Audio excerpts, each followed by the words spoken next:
There are two schools of thought relating to extraordinary extroversions of emotion. One school teaches that the individual should correct these things in himself and not burden society with them. The other school, which has a large following today, takes the ground that whatever we feel, we should say. If we don't like something, we should complain bitterly. And if we regard ourselves as injured or abused, we should retaliate in every way possible. This is sort of extroversion. A good example of it is the modern terrorist movements in various nations. They are the ones who feel that a complaint should be aired in its full meaning and dignity. This may be a way that appeals to persons who are not especially thoughtful. But I think that the wiser part of mankind has always explained the matter as something that should be worked over, contained, and transmuted within the life and character of the person himself. Now, there's no doubt in the world that the temptations to be unpleasant or unhappy are numerous. They are, so to say, initiations or tests. Our weaknesses are the primary reason why we're here, because, as the ancients certainly considered it, this world is a place of testing.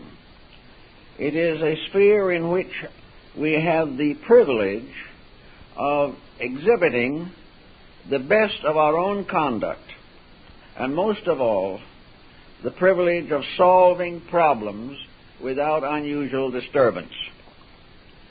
Actually, to many folks, the problem of anger is one of those difficult pressures of the personality which are difficult indeed to transmute or to control.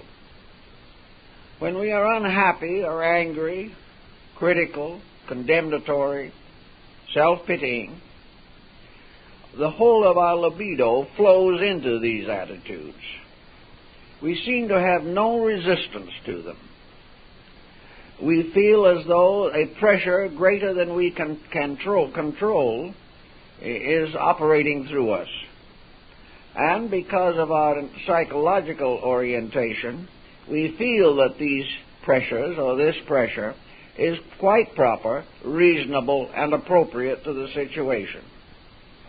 Usually when you discuss a problem of disposition with a person in difficulties, and he tells what he has done, and you explain that that was not the wisest way he could have handled a situation, he looks at you very innocently and says, well, I just can't help it.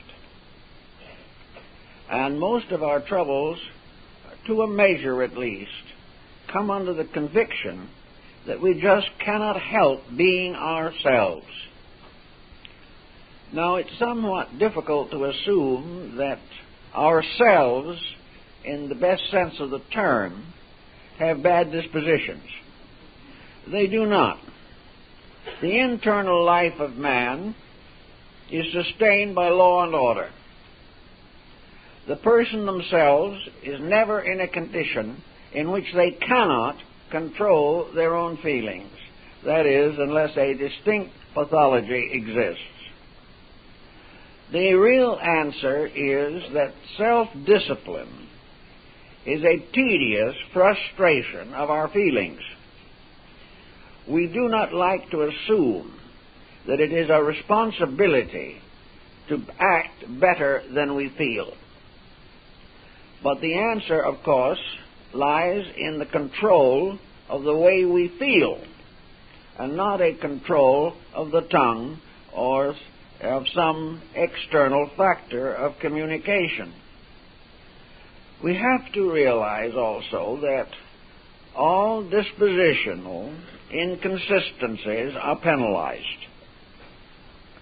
No matter how we approach the situation, it becomes obvious that nature wishes us to have good dispositions. And if we fail to meet nature's wish in this matter, nature has a way of enforcing its attitude or its policy in connection with human life. The body itself, the physical body, is usually the primary victim of emotional intemperance. The body is damaged by any unreasonable, stressful, negative expression of emotion. Now, nature tells us in a very simple way that this damage is inevitable, regardless of the motives which are impelling a wrong attitude. We may feel perfectly confident that our position is correct, but if our disposition is not under control, various after effects are very serious. For example, a person who has high blood pressure and a bad temper is compounding a difficulty. Under the stress of emotion, the high blood pressure can result in irreparable damage to the heart or the brain. The fact that the emotion seems to be justified does not prevent the damage.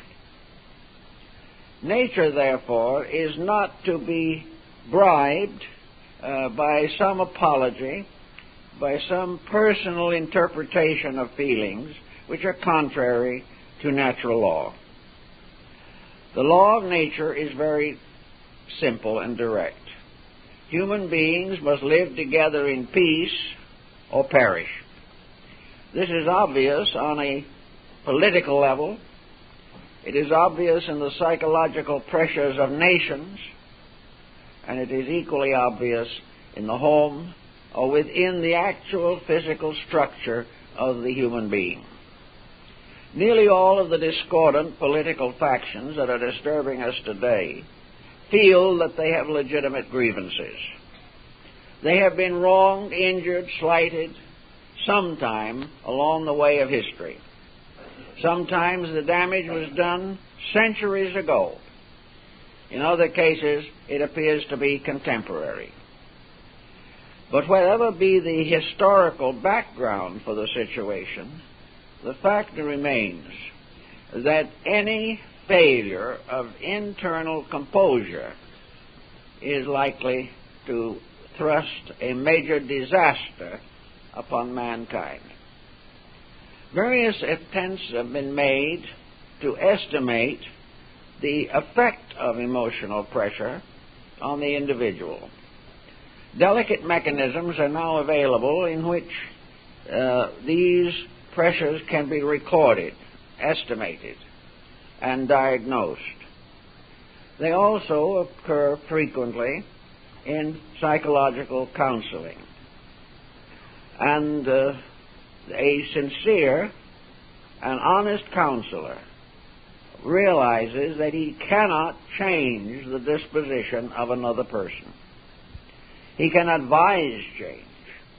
He can perhaps give some useful suggestions as to how this change can be accomplished. But if the person involved resolves not to change or lacks the strength of character to make a correction possible, the condition remains. So in this particular problem this morning, we wanted to handle or consider some of the personal factors. We can see the larger picture around us, where enmities, antagonisms, jealousies, mutually justified, have carried us into the brink of a disaster. We must find the same situation within ourselves. It has been assumed with some validity that the average person is born with a good disposition. Small children are, for the most part, delightful little creatures. They live in a world of wonders beyond our comprehension. They have an internal life which is difficult for us to estimate or understand. Occasionally, by nature, we will get a personality that is congenitally difficult. But for the most part, the small person is